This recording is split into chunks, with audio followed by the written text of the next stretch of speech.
Ever wonder how a war thousands of miles away could bring an entire continent to a standstill? Well, today we're going to trace the devastating domino effect of a war in the Persian Gulf. We'll see how it sets off a catastrophic chain reaction that can paralyze nations all across Africa. So let's break it down, starting with the spark.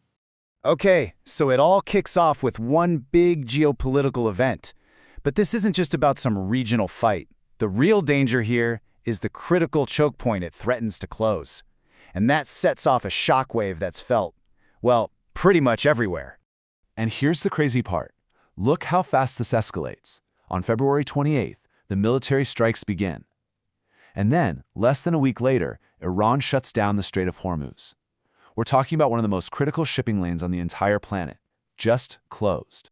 Now, you got to understand the sheer scale of what just happened. I mean, in an instant, poof, a fifth of the world's seaborne oil and almost a third of all internationally traded fertilizer is just gone. It's taken right off the market. This isn't some small disruption. It's a global economic earthquake. So, what's the first domino to fall? You guessed it, the markets. And they don't just wobble, they go into a nosedive. The reaction is immediate, it's violent, and it's especially tough on the most vulnerable economies. I mean, we're not talking about a small price hike here. Global oil prices literally double, surging past $150 a barrel. For the global economy, this is a massive body blow. And this is where you see the immediate pain. For countries like Kenya and Ethiopia, nations that import almost all of their fuel, the yearly energy bill just explodes, jumping by more than 50%. This instantly drains their already low foreign currency reserves, pushing them right to the edge. But, the money problem is just the start. The next shock is a physical one, a complete and total breakdown in the movement of goods. The crisis is no longer just a number on a screen, it's out there on the open ocean.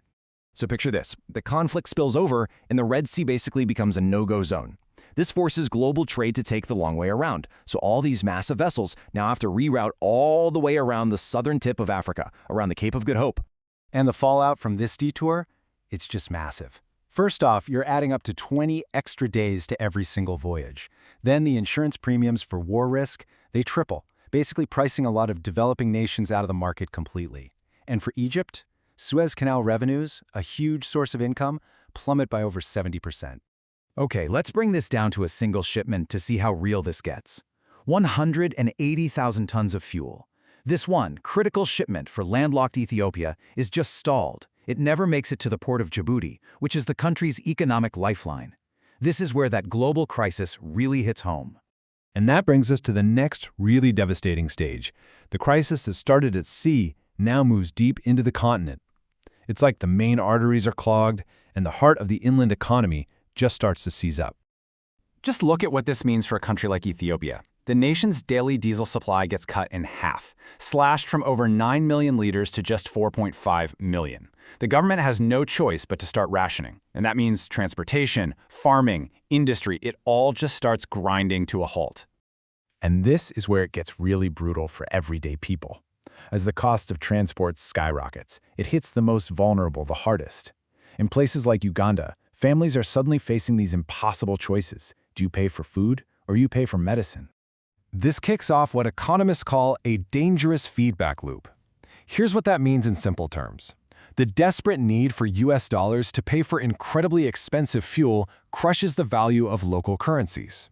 So, as the Ethiopian birr falls, everything else they import gets more expensive. This fuels inflation, which just makes the currency even weaker. It's a total downward spiral. You'd think it couldn't get worse, right? Well, there's a ticking time bomb.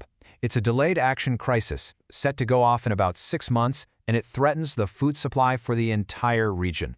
And the scary part is, this next crisis is already locked in. It's baked in, you could say. Why? Because the war hit at the absolute worst possible moment, right at the start of the spring planting season. The choices farmers have to make right now will have consequences that are simply unavoidable later this year. And here's the problem in a nutshell. Urea. It's a critical fertilizer, mostly produced in the Gulf. With the Strait of Hormuz closed, its price spikes by a mind-blowing 77%. Farmers just can't afford it. Period. And the result? It's a full-blown humanitarian disaster waiting to happen. No fertilizer means crop yields are going to collapse. We're talking about 45 million people, especially in fragile states like South Sudan and Ethiopia, facing the threat of acute hunger in just 6 months. So let's just recap how this whole thing snowballs. It starts immediately, with prices going crazy. Within weeks, shipping just breaks down. A few months later, entire economies start to wobble. And in the long term, you're looking at systemic food insecurity, a catastrophe that could last for years. Whoa, and there's one more crucial piece we can't forget: remittances. We're talking about the money sent home by millions of African migrant workers in the Gulf. Now, for a country like Ethiopia, this is not pocket change, it's a lifeline. It makes up a staggering 5% of their entire economy. A war in the Gulf cuts off that flow of cash and destroys a key safety net for millions of families. And all of this really brings us to the main point, right? It's a global war with global players, but the most devastating consequences, they're felt as an intensely local crisis, crippling communities from the inside out. So for these landlocked nations, the Strait of Hormuz isn't just some faraway place on a map. As one analyst put it, it's a vital artery. And when that artery gets severed, the economic heart of the continent, it just stops beating. So it really makes you think, doesn't it? In a world that is this interconnected, where a single choke point can hold millions of lives in the balance, is any war, anywhere on the planet, truly local anymore?